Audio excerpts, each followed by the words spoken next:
I'm Michelle Locke, and I am the CEO and founder of Leading Humans. Welcome to this first episode of the Naked, Nurtured, Nudged podcast. You know, I've been working in this neuro-leadership, communication and coaching space for many years now, and I've become passionate about continuing to understand and manage what it is to be this thing that we call a human. And of course, we are fortunate to now be able to access the new science of humans. Scientists have learnt more about the human brain in the last 30 years than in all of history, particularly in the area of social cognitive neuroscience. And this new science provides us with many new ways to think about how we work with each other, how we collaborate, and how we communicate with each other. We know more about how to think more productively and creatively, and we understand at a much more cellular level the underlying motivation of the human brain. We also understand that whilst humans are an amazing species, we can be quite hopeless. I'm sure you've done stuff in your life that you regret. I'm sure you've said to yourself, goodness, what was I thinking when I did or said that to my friend? The reality is that you most likely weren't thinking. That is, your intelligent thinking brain was most likely compromised in that moment, and you were operating on this autopilot that's driven by your survival brain. So let's take a moment to think about your own brain right now. Do you know how it really works? Do you know how to get the best from it? Do you understand its potential and its limitations? And let me tell you, there's plenty of limitations that we are mostly unaware of. And do you understand, for example, that we are so uncontrollably driven by cognitive bias that we are literally biased about our ability to recognize and control our bias? That's a bit of a design fault, isn't it? So I grew up in a small town where there was no public transport. There was one taxi and a lot of social activities to get to with my friends. Small country towns are very, very social. So at the age of 17, I was, of course, very keen to get my driver's license. But my dad, an ex-mechanic, wouldn't let me get my license until I had properly educated myself about the vehicle that I was about to be in control of. Makes sense, right? He wanted me to understand its power and its limitations and how to manage it safely and not wear the engine out or wear the tyres out.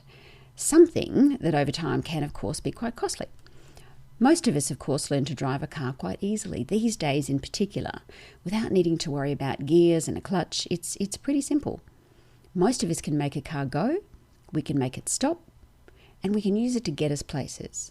But when that strange banging noise begins or we smell something that doesn't quite make sense, most of us don't really know how to diagnose and fix those potential problems before they start to impact. And of course, I would say that that's what roadside assistance is for, right? But the problem is, most of us haven't really taken the time to understand what goes on underneath the bonnet. And in a way, it's the same with our brains. We only pay attention to our brains when something stops working. And of course, that can get us into trouble. We know relatively little about this powerful and complex organ. It is the most complex thing in the universe. Yet, we're in control of it, and it controls virtually everything we do. Our lack of brain expertise means that we don't always recognize the warning signs of making inaccurate assumptions or unfair judgments about people and situations, or when we assume that our perspective is the only one, or when we respond to situations with defensive behavior, or maybe we push back in non-useful ways. We don't understand that being inclusive and embracing diversity is actually something our brains naturally resist. So simply requiring a workplace of inclusion and diversity is not simply a policy change. When we don't have a deeper understanding of what's under the hood of our head, of our brain, we don't realize that when our cognitive capacity and ability to be subjective has been compromised, because we aren't brain mechanics. We're just these clueless drivers relying on a GPS or a sat-nav that doesn't always select the most efficient route to our desired destination. And so this is the naked part of the Naked, Nurtured, Nudged podcast. It's about taking time to understand and unpack the workings of your brain and how it responds to its environment. It's about learning and experimenting with how to peel back the layers of habit, cognitive bias, and reactive behavior to find the naked truth of a situation before we take action. It's about getting curious about what's really going on for you or for someone else when things aren't going to plan. In our upcoming podcast, we're going to dive into many different aspects of human experience. We'll do some work around how the human brain is wired. We'll look at things like self-control and self-regulation. We'll look at the brain's social nature and its need for connection. More importantly, we'll look at why it is that sometimes we can be so confused, that we find it difficult to speak our truth. We'll look at why it's so difficult sometimes for us to even understand what the problem is that we're dealing with. This difficulty that we have in terms of peeling back the layers of surface thinking and assumption and bias to find out the real issue, because we spend an awful lot of time as human beings trying to solve the wrong problems. But for now, let's look specifically at the three connectors here, the naked, the nurtured, and the nudge, and we'll start with the idea of this getting naked. The dictionary definition of naked is to express feelings and engage in behaviour openly and undisguised. Now, I really like that, openly and undisguised, because we're not always that way, are we? We are often solving the wrong problem, we are often hiding things because we don't feel safe to express them, and we're often making unintended, assumptions and judgments about other people. What we're going to explore in future episodes is just how difficult it is to understand your own truth and the truth of others.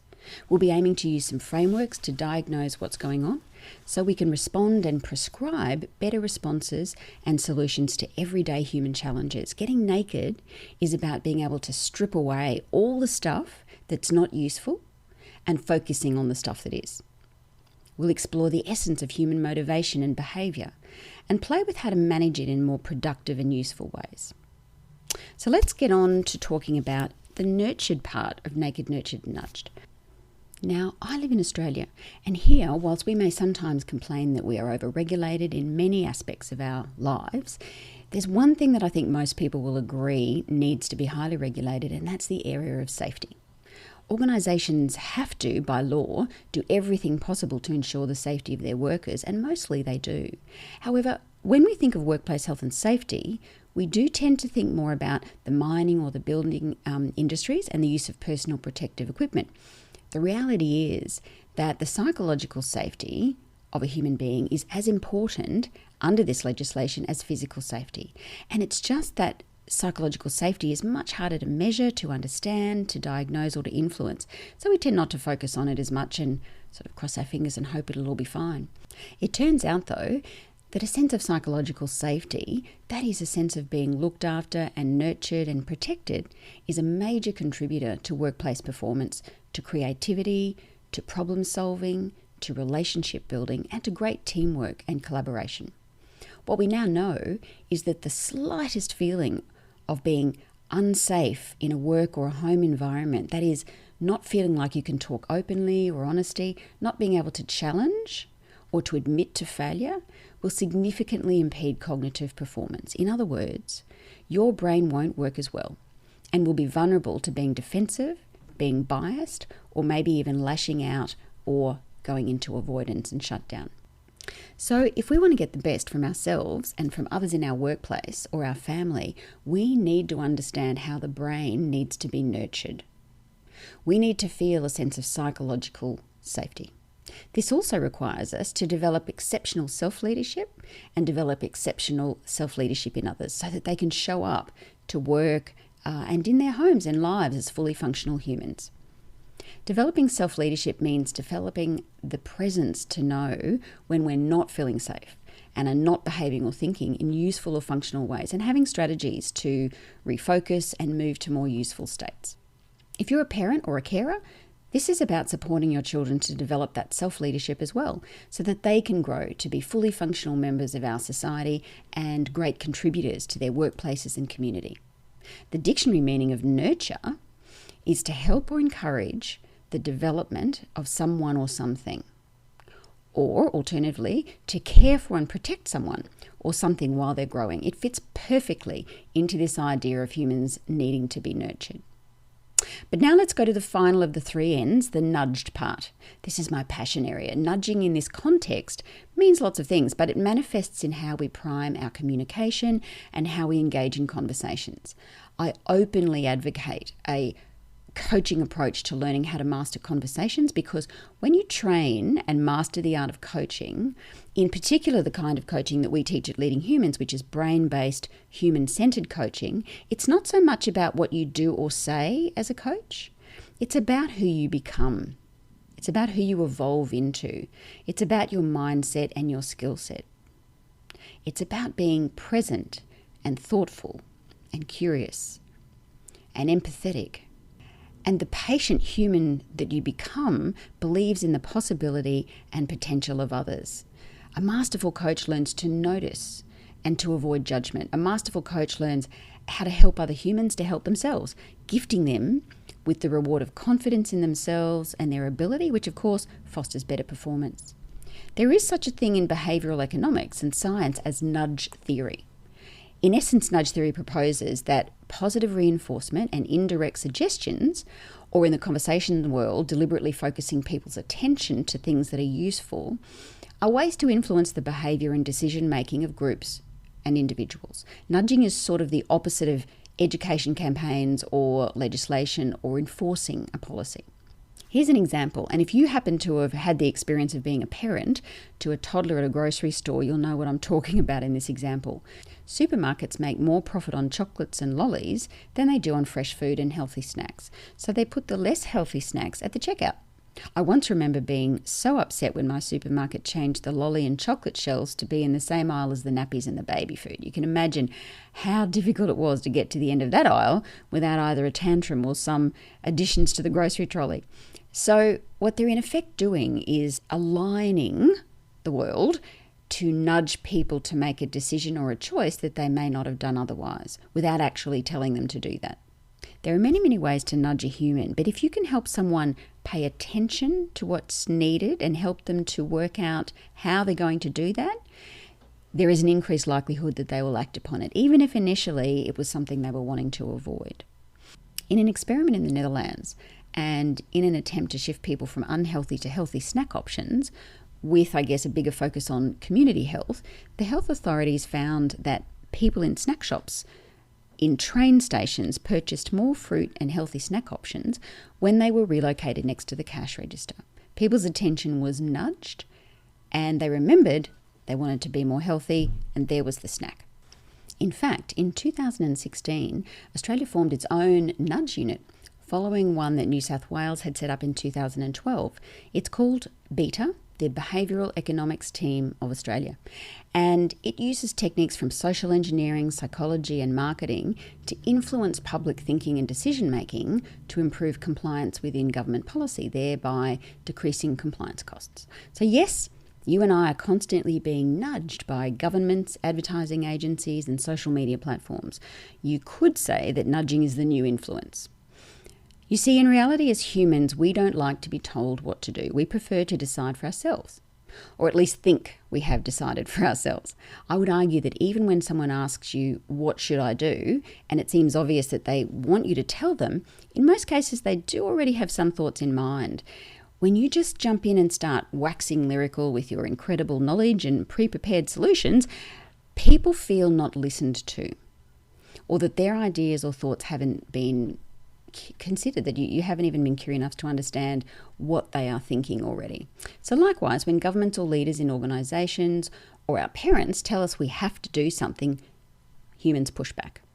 You only have to have lived through this COVID pandemic and seen the challenges of getting people to stay at home or to wear masks or to get vaccinated to see that even when things appear to make perfect sense, the human brain can easily push back if it feels unheard, unappreciated, or simply told that it must do something without any choice or option. So for me, in the context of our human conversations and how we collaborate and communicate, nudging is amplified by the facilitation of human insight. You might know it as the aha moment. We know intuitively that people will tend not to change their behaviour unless they change their thinking. We know from relatively new science that when humans experience insight, there is a chemical reaction that we love and crave, and that in that moment we are more likely to take ownership and be accountable for our actions or simply for taking action. We also know the elements that need to be present in the human brain for an insight to occur. And we can learn to set up a conversation and ask questions in a way that sets up that environment and can shortcut the pathway to that insight. You can literally save days and weeks if someone who knows how to have a nudge-style conversation can support you in your thinking. It's so cool. So, Naked, Nurtured and Nudged is about spending some time exploring what it really means to be human, to know what can get in the way of our potential and our performance and how to manage it. It's about understanding the criticality of providing safe environments for our workmates and our families if we're to support them to grow, to develop and give of their best. It's about developing exceptional self-leadership so that we can show up as often as possible as fully functional humans in our workplaces and in our personal relationships. And it's about how we positively influence and communicate with each other. It's about mastering the art of powerful conversation that helps people to think productively and creatively and to be open to changing our thinking for the better. I'm looking forward to our conversations during this podcast series. So I'd like to leave you with a little nudge experiment in this first episode. I want you to start to be an observer. Start just to be in the moment. Wherever you are as you are listening to this, whether you're driving or on a bus or at your desk or on the back deck with a glass of wine, which, let's face it, is probably the best way to be listening to this podcast, see if you can just sit in the moment and notice what's happening inside you and around you. What feeling and emotion is prominent? What are you thinking about? Are you mind wandering? What can you see around you that perhaps you weren't paying attention to till just now? What sounds can you hear that you are now only hearing because you've tuned in? Start also to notice what's happening with other people. Notice their facial expressions, their body language, their words and their tone. When we focus on naked, nurtured and nudged, it starts with noticing. Over the next week or so, set a mindfulness bell perhaps. It's an app that you can download, or an hourly alarm during the day, and when it rings, just take a moment to be present. Build this noticing muscle so that you're building a great foundation for what's coming next on this podcast. So once again, welcome to the Naked, Nurtured, Nudged podcast series. Thanks for listening today. This has been Michelle Locke. Until next time, stay safe and be a leading human by making every human connection and conversation count.